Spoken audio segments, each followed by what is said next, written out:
17 февраля.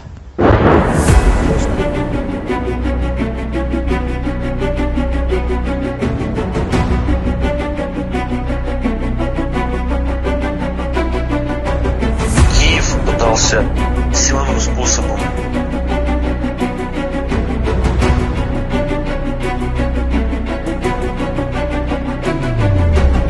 Se informa que Rusia retira tropas de la frontera con Ucrania.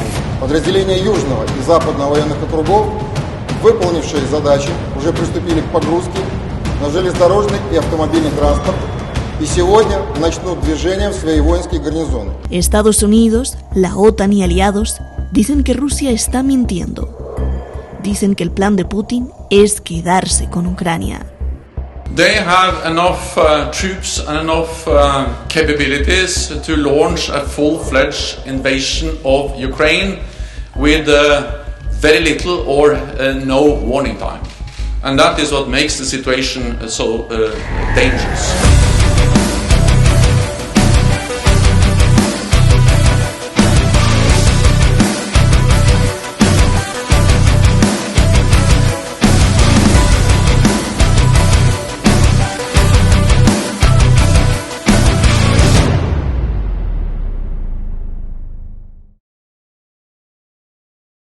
Al principio dijiste América, esto no es un problema entre Rusia y Estados Unidos, sino entre América y Europa. Pero si es entre América y Europa, pues en América está Estados Unidos también. Entonces, a ver, esa precisión. Es exactamente lo mismo que ha dicho Jorge. En realidad, el problema es Alemania también y la pugna porque Europa no sea nunca independiente, no tenga nunca una fuerza militar propia y no ejerza una soberanía y no sea un actor en política internacional. Fíjate que Europa tiene 1,5 millones de soldados y tiene una fuerza nuclear propia diferenciada, como es la de Francia. El paraguas nuclear francés está así pactado, cubre a Alemania, Italia y a España, por ejemplo. Entonces, evidentemente, ese es el gran problema de Estados Unidos, que sigue sacando réditos de la victoria militar del 45 sobre Europa y la sigue ocupando militarmente.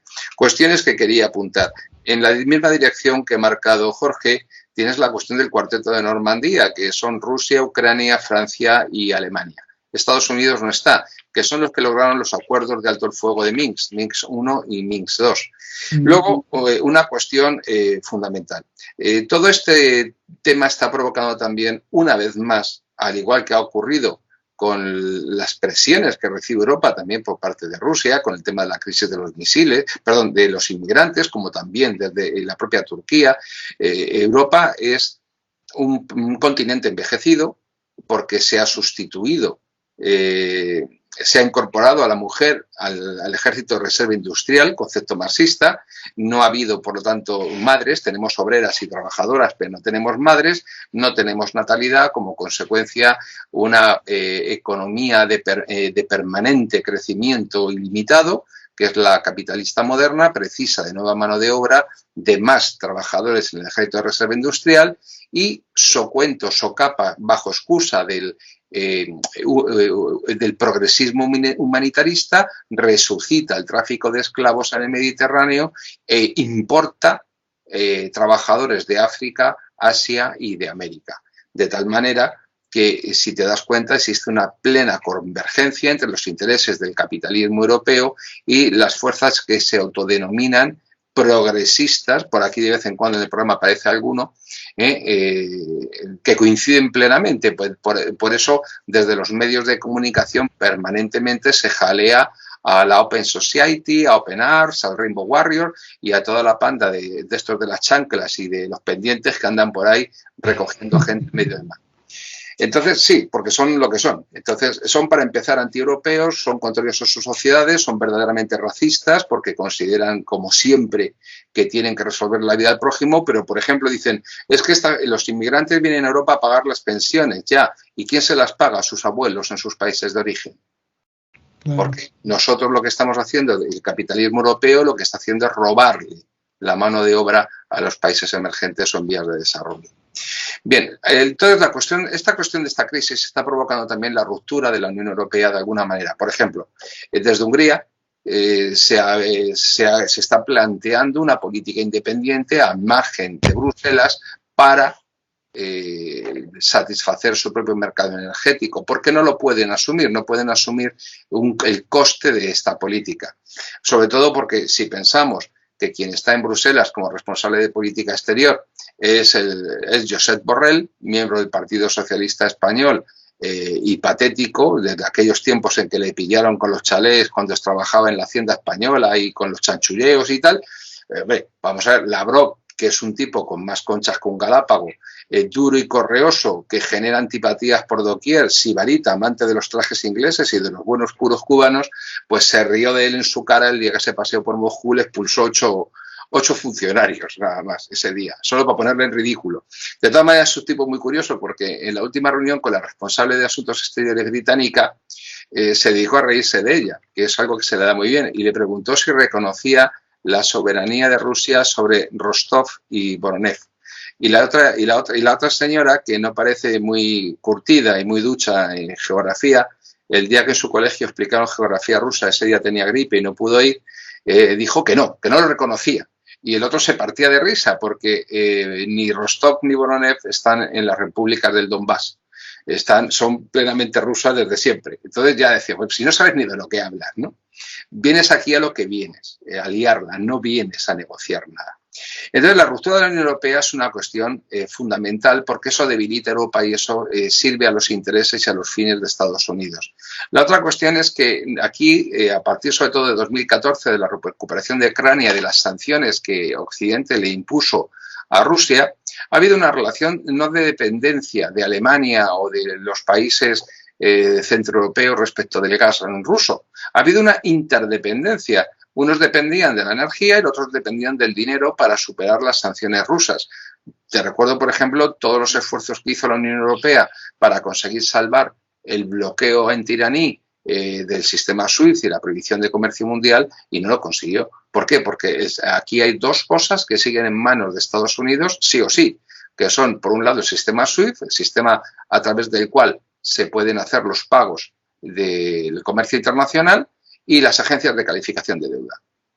Todas están en Nueva York o en Londres. Y eso es una cuestión que está empujando a la Unión Europea poquito, a Rusia mucho más y a China ya ni te cuento, en la dirección de crear una arquitectura económica propia al margen de la controlada por Estados Unidos. Luego tenemos la cuestión del suministro a China. Ya no solamente es que haya firmado hace muy poquito este nuevo acuerdo de suministro de un segundo gasoducto, es que ya estaba suministrando desde antes y toda la zona, toda la región noreste de China recibe ese gas ruso. Luego hay una cuestión. Recordemos que Estados Unidos le impuso a Alemania dos condiciones muy abstractas para que se bloquease la apertura del Nord Stream 2. Una fue que se utilizase el gasoducto como arma. La otra, que se produjera una agresión contra Ucrania.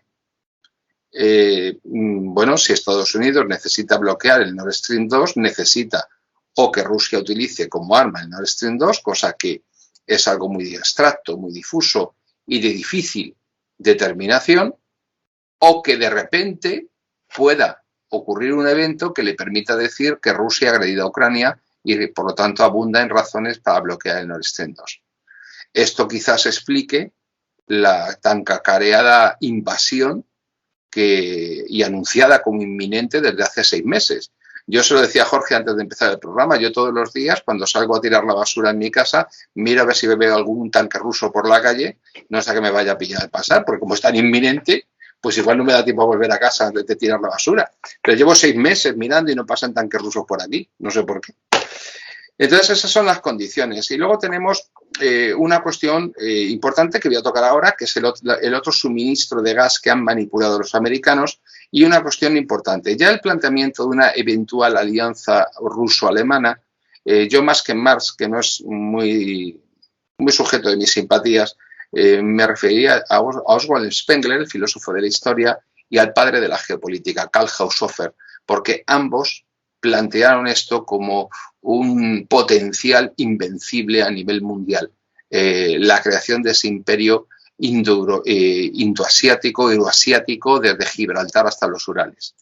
Evidentemente, si pensemos toda la política de la podredumbre, toda la filosofía de la muerte que impera en Europa occidental, el aborto, la destrucción de la familia, el no ser ni periodista, ni ciclista, ser ciclista y periodista, todas las subnormalidades, todas las deficiencias mentales, todas las oligofrenias que en Europa encuentran asiento a día de hoy, pues evidentemente en Rusia están borradas del mapa. No es que se persiga a nadie porque tener una determinada conducta sexual, sino que no permiten, como en España, que vayan las drag queens a los colegios a dar charlas. Aquí, y si los padres dicen algo, les quitan la tutela de los niños, porque aquí los niños son del Estado de ideología, vamos a llamar, progresista, que nos gobierna. Y luego hay una cuestión importante. En los últimos tiempos, Estados Unidos hábilmente le ha cambiado los cromos al reyezuelo marroquí pseudo-medieval que es Mohamed VI. Le ha dicho, mira, tú reconoces a Israel. Israel, a cambio, te va a alargar armamento que le va a venir muy bien. Socio preferencial de los Estados Unidos en contra de los tontos de los españoles que nos lamen las botas todos los días a cambio de nada. Creamos maniobras conjuntas, incluso en aguas que son territoriales o al menos de zona de explotación exclusiva española.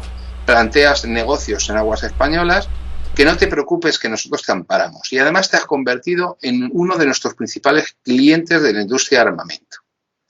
Al mismo tiempo que ocurre todo esto, resulta que Rusia apoya al enemigo mortal de Marruecos, que desgraciadamente no es España, sino Argelia. Y ya tenemos montado el combinado, porque hay otro problema, y es que el gas que se consume en España, Portugal, parte del sur de Francia, etcétera, viene de Argelia a través de Marruecos y cruza el estrecho. Si ahora también esa fuente de suministro se viera afectada, bueno, pues los españoles empezaríamos a hacer las lentejas probablemente como antiguamente, con carbón y con leña y tal, porque para otra cosa esto no iba a dar. O sea, es decir, de ahí que el gran problema de Europa sea una industria y una sociedad que consume una cantidad de energía tal que la hace extremadamente vulnerable si su suministro se corta. Ese suministro le hace muy vulnerable. Y las dos grandes vías de gas de entrada en Europa son Argelia, socio de Rusia, y la propia Rusia. Dos países, dos actores que no les interesa a Estados Unidos y que previamente a esta situación los ha manipulado. Por lo tanto, creo que es un tema también importante que merecía la pena tocar. No, gracias. Has tocado un punto, creo que también muy medular, esto del ejército de los Eyes, ni periodista, bueno, más bien periodista.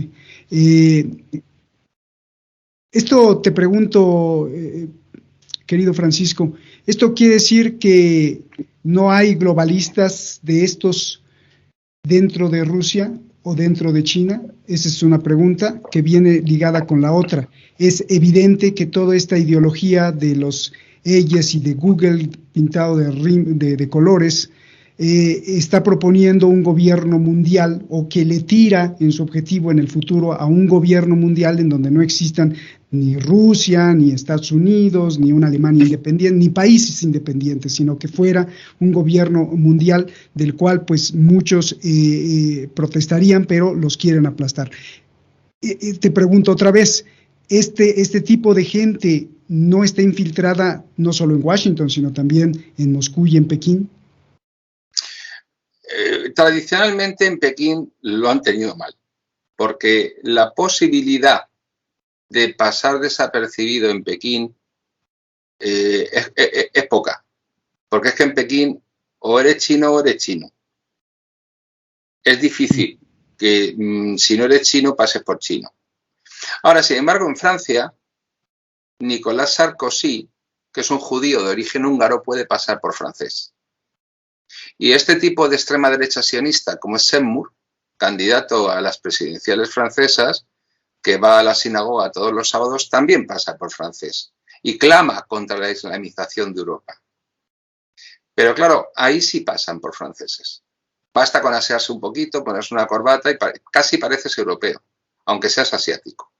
Sin embargo, en China no.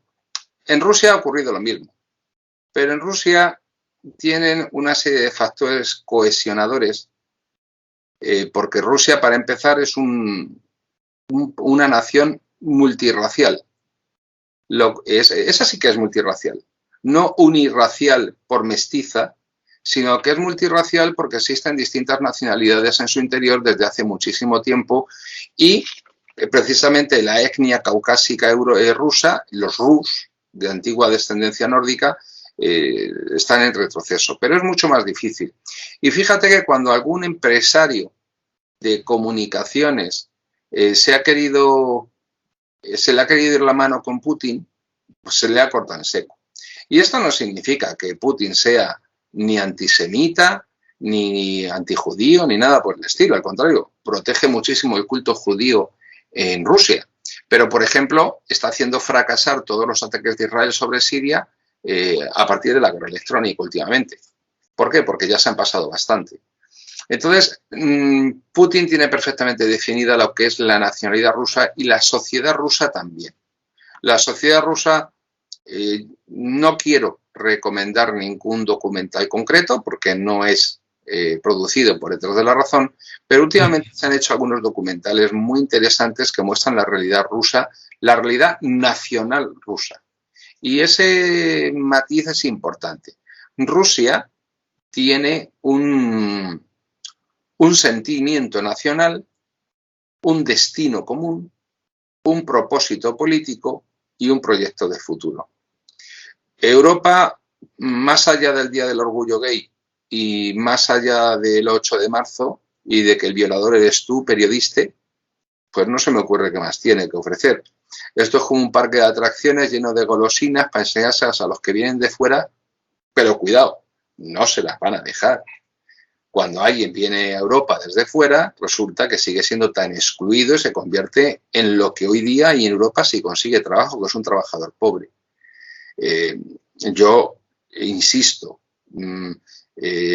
a lo mejor las condiciones de vida de los europeos, estando mal, son a veces mejores que en algunos países, pero aún así, en España, por ejemplo, todo el tema de la inmigración lleva 25 años, 20 años, y son escasísimas las personas que han conseguido alcanzar un nivel de clase media.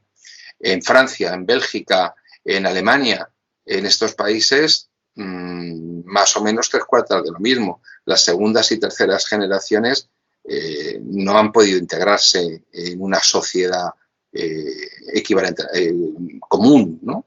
Siguen viviendo en guetos, siguen excluidos, siguen apartados. A veces tienen más dinero que en sus países de origen, pero es el típico marroquí que vemos que viaja a Marruecos en verano con el coche lleno de bártulos y lleva un Mercedes de segunda mano de 14 años. Claro, en Marruecos llega con un Mercedes, dicen, ha triunfado, pero el Mercedes está rankeando con 300.000 kilómetros en Bélgica, es viejo de segunda mano y es una pena.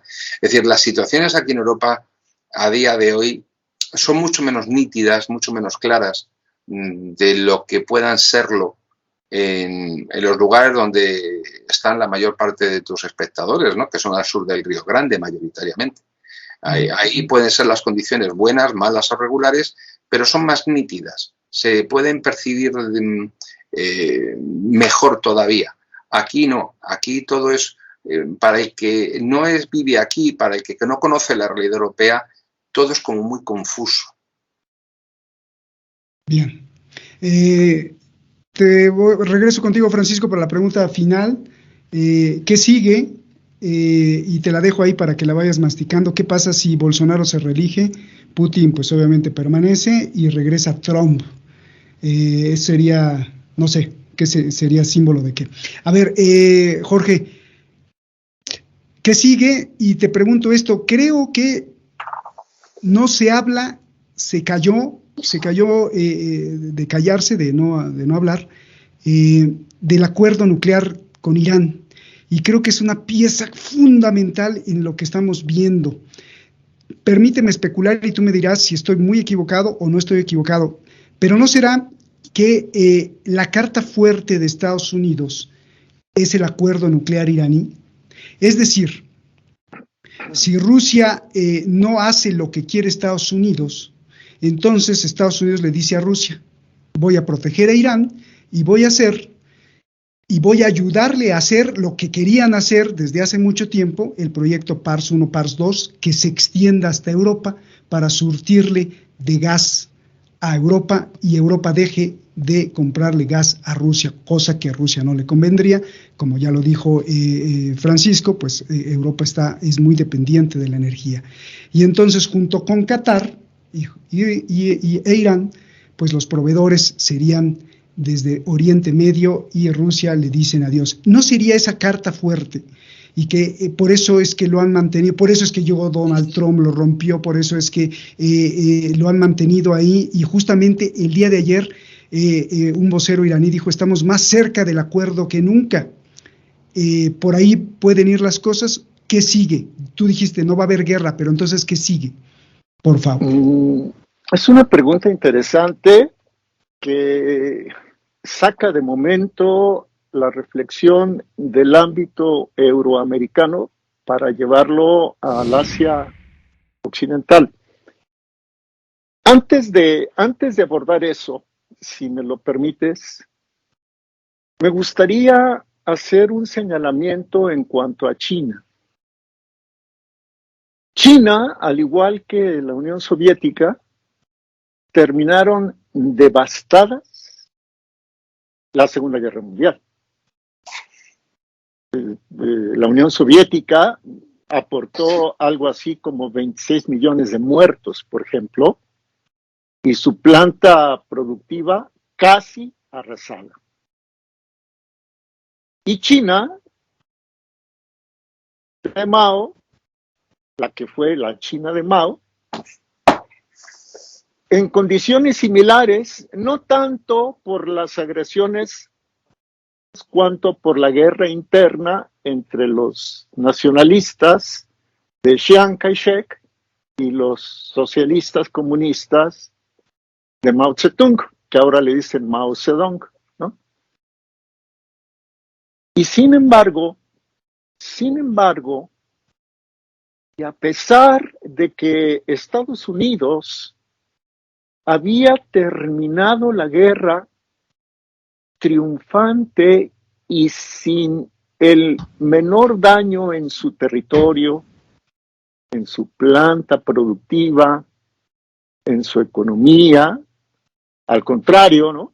Roosevelt le metió y la Reserva Federal obedeció e imprimieron billetes, etcétera, dólares. Alemania. La élite que gobierna los Estados Unidos no solo toleró, sino que propició el empoderamiento, ahora ya así le dicen, de estas dos grandes potencias, ¿no? De la Unión Soviética entonces y de China. Ahí hay una foto muy famosa, ¿no? De los tres grandes en Yalta, Churchill, Roosevelt y Stalin. Roosevelt se refería a Stalin como el tío Joe, así de simple. Luego, doy un salto en el tiempo y me ubico a principios de los años 70, cuando China de ese terrible periodo de la Revolución Cultural que costó decenas de millones de muertes y que, a pesar de tener ya algunas ojivas nucleares, no era de ninguna manera una potencia. China necesitaba del apoyo de Occidente. Y quien negoció el apoyo de Occidente, de las élites que gobiernan Occidente, se llama, porque no se ha muerto, Henry Kissinger. Kissinger llevó a un presidente republicano, se supone anticomunista, Richard Milhouse Nixon, a principios de los 70, a China. Y luego Kissinger, en sus memorias, por ahí las tengo, no a la mano, pero están en las memorias de Kissinger, él escribió que era hora de que Estados Unidos se acostumbrara a gestionar su trato con otras potencias. Doy otro salto en el tiempo. Me ubico en 2016 en una reunión muy cordial entre el señor Kissinger y el presidente Xi, quien 3 años antes había dado a conocer su intención de crear una nueva ruta y una nueva franja de la seda. Y Kissinger le ofreció su apoyo. Hoy, en Estados Unidos, funciona un consejo empresarial Estados Unidos-China. La dirección de este consejo empresarial es www.us de United States, USA.org, china.org. Si ustedes ven quiénes forman parte de USA China Business Council, pues no solo está el Instituto Kissinger, que es muy poderoso, están la mayoría de las grandes corporaciones panglobales, pannacionales. Llevaron tecnología, dinero a China. Me gustaría mucho, si tú me lo permites, Por favor, los contenidos. Sí, por favor. Oye, se corta, creo que cuando te mueves para adelante se corta tu audio y luego de pronto no te vemos. Es que quería ver si se podía abrir los miembros, empresas miembro, a abrir. Voy a mencionar 5, 6, 7 porque no da más, el tiempo no da para más. Laboratorios. ¿Laboratorios cuál? No vimos.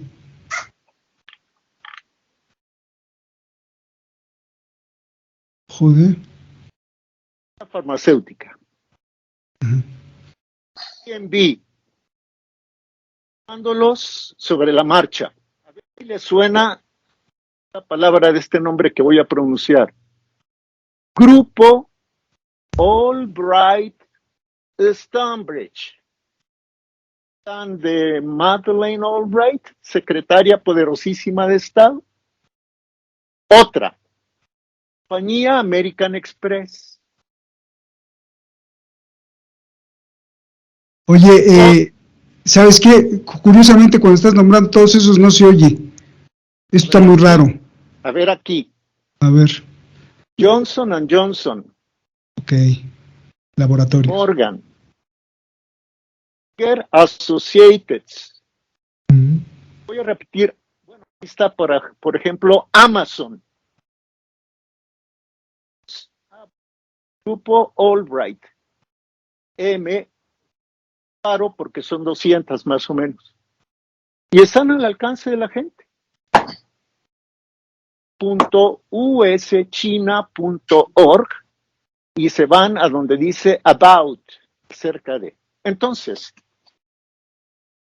China creció con el apoyo de las corporaciones muy vinculadas a la diplomacia y los intereses de Israel. Ahí están las pruebas. Me regreso al caso de Irán. Hoy, Rusia apoyará a Hezbollah, que dará apoyo a Hezbollah, lo cual me resulta bastante significativo. Respondo a tu pregunta o intentaré hacerlo.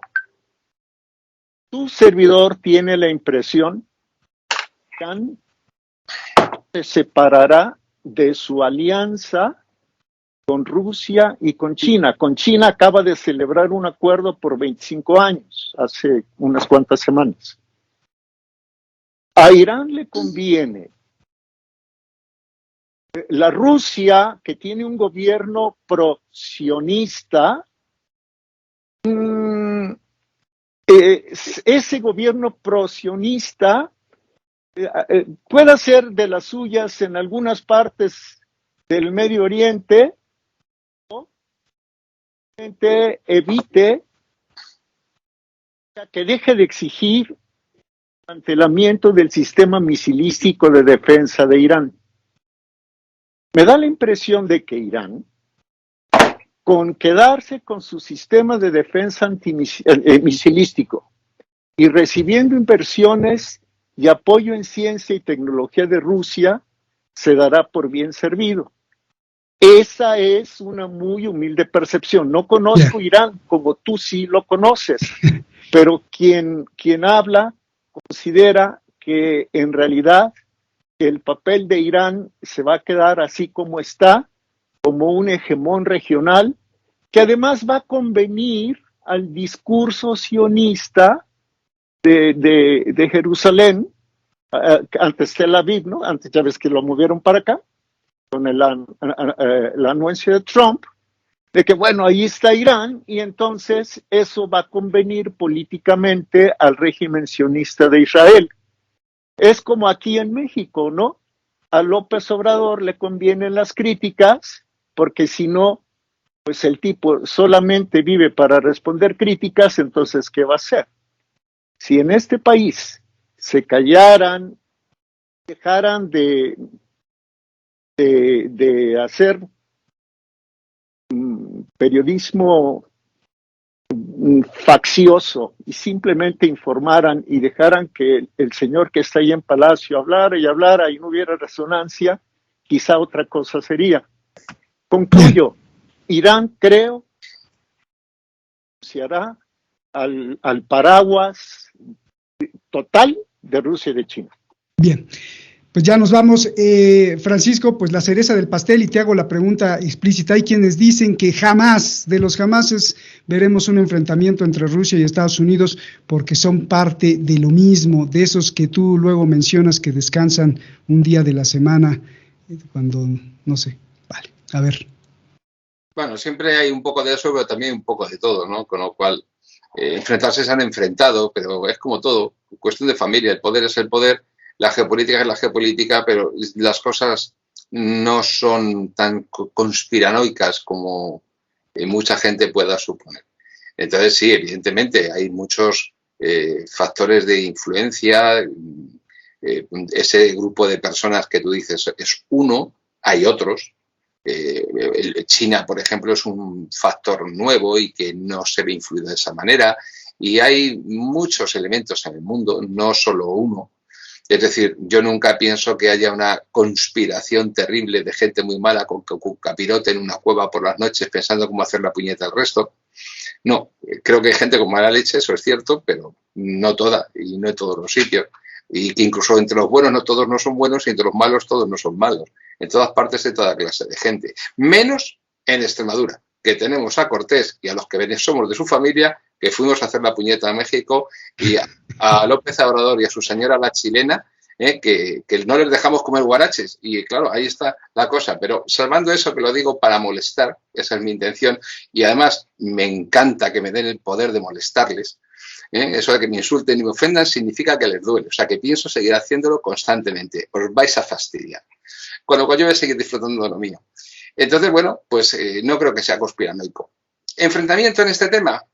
No descarto que exista enfrentamiento por sistemas proxies. Es decir, nadie puede engañarse. Claro que hay una guerra, por ejemplo, en las redes.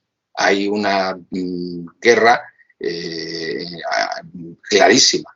No tienen más que ver el ataque que ha sufrido el Ministerio de Defensa ucraniano y 2 bancos ucranianos. Pues es evidente. Y no creo que sea de un lado, sino que será de todos los lados. Hay por ahí una web que registra en tiempo real los ataques que se producen en el mundo en circunstancias ordinarias y son miles por minuto.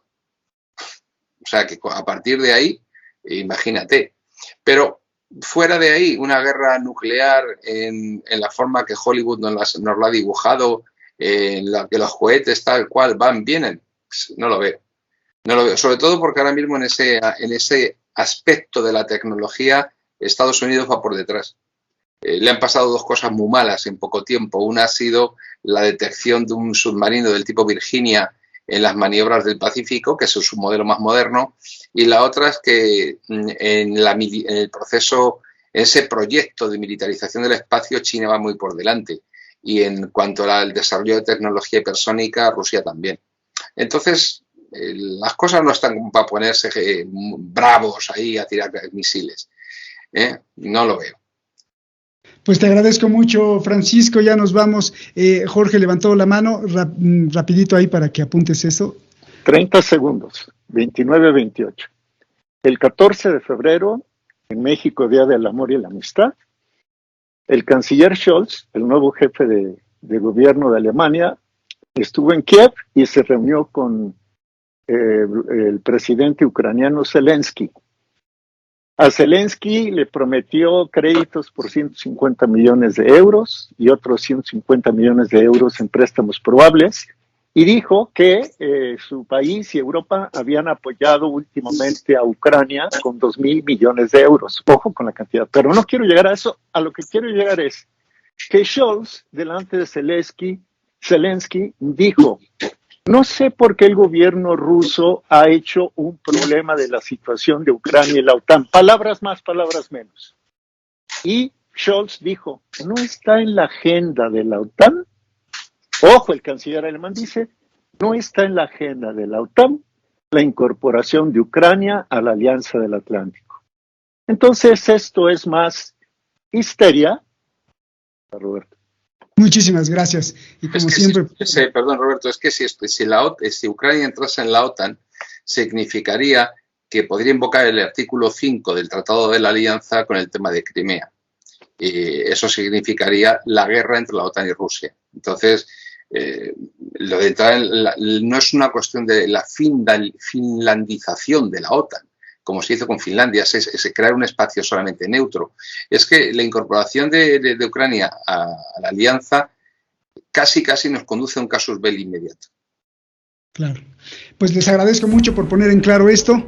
Guerra, que es lo que menos queremos, y paz, que es lo que más amamos. Ojalá que no vivamos siempre en esta eterna ilusión. De eso saben mucho Francisco y Jorge. Gracias a los dos. Nos vemos. Gracias a usted como siempre. Buenas noches. Hasta luego.